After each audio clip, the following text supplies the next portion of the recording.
ndị bi ebi ma ụmụafọ na ndị na-azụ afịa n'Ugwuagba Obosi kansụl Idemmili North na Anambra steeti ya ji nnọọ obi aṅụrị na obi ụtọ wee na-eto aka na-achị Anambra steeti Ọkammụta Chukwuma Soludo maka etu o si wee chịrị nnọọ aka niile wụnye n'ịlụ ọrụ n'ụzọ niile dị na mpaghara ha afọ. Ụzọ ndị a niile a na-alụ nke bụ achịkọta ọnụ ọ ga-elu kilomita 7 na ụma ise gụnyere ụzọ Rainbow Net, ụzọ Mgbuka, ụzọ Amanatọ, ụzọ Amaesi, ụzọ St. Peters ma bụrụkwa ndị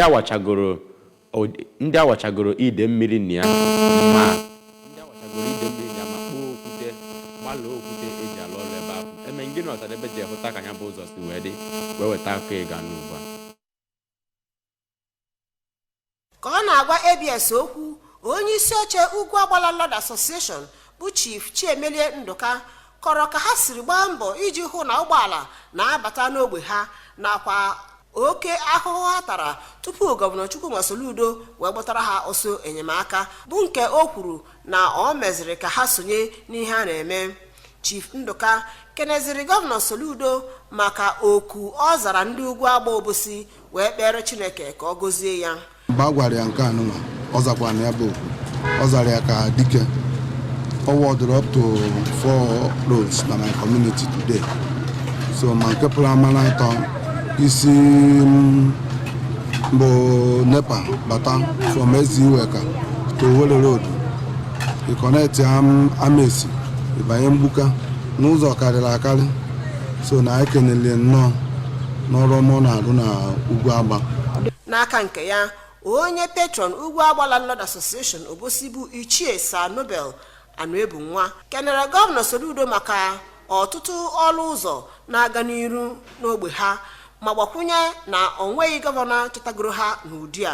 Mkpu o kwere ka ọ na-emere anyị so na anyị asị wee na-abịa maka nke ọchịchị ugbo na onye fụkarị ibe niile a wee na-achọkwazi onye ọzọ ọ mazi onye ọ na-achọ so na anyị afụgo onye anyị na-achọ gị so na ọ ga-enyere anyị aka wee nyere ụnụ aka ka ụnụ wee na-eme ka ọ mara na ife ọ na-eme na anyị mere appreciate. N'okwu ha dị iche iche, onye ji ọkwa Vice Chairman Ugwuagba Landlord Association bụ Chief Emmanuel Uzechi, onye isi oche na-ahụ maka ọrụ na ya bụ ogbe bụ Honorable Amechi Egbunọnụ nakwa onye ode akwụkwọ ego bụ Dr. Lawrence Machebe kwara arịrị na otegori eji debanye Ugwuagba dịka layout 32 gara aga ma ha enweghị ezi ụzọ n'ihi na ọ nweghị gọvanọ bịagoro n'ogbe ha, naanị Gọvanọ Soludo bụ nke mere na ọrụ ụzọ ha bidoro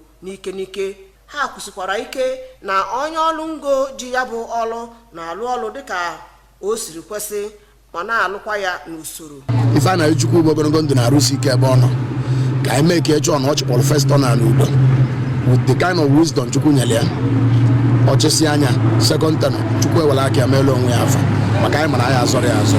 Ụfọdụ ụmụ nwaanyị na-azụ ahịa na Mgbuka bụ nke gụnyere Oriakụ Chinwendụ Egwuatu Igbo, Oriakụ Catherine Nwigwe nakwa Oriakụ Teresa Udalọ toro nnọọ Gọvanọ Soludo maka ezi ọrụ ụzọ ọ na-alụrụ ha ma kenekwa onye isi oche Landlord Association bụ Chief Ndụka bụ onye mere ka Gọvanọ Soludo bịa n'ogbe ha wee yọzie Chineke ka o gozie ha. Onye ji ọkwa supervisor ndị ọrụ ngo na-alụ ya bụ ụzọ bụ Maazị Jimo Ibrahim kwere nkwa na ọ bụrụ na mmiri ebenata na ha ga-alụchapụ ya bụ ọrụ n'ọnwa 3 na-abịa n'iru ma tozikwa nkwado ndị Ugwuagba nyere ha n'ihi na ọrụ ha na-aga n'iru ma gbakwunyekwa na ọrụ ọwa mmiri ha na-arụ erugo %70 na nlụcha site na Ugwuagba Obosi okpuru ọchịchị Idemmili North. Emengino Sadebe maka akọwa ABS.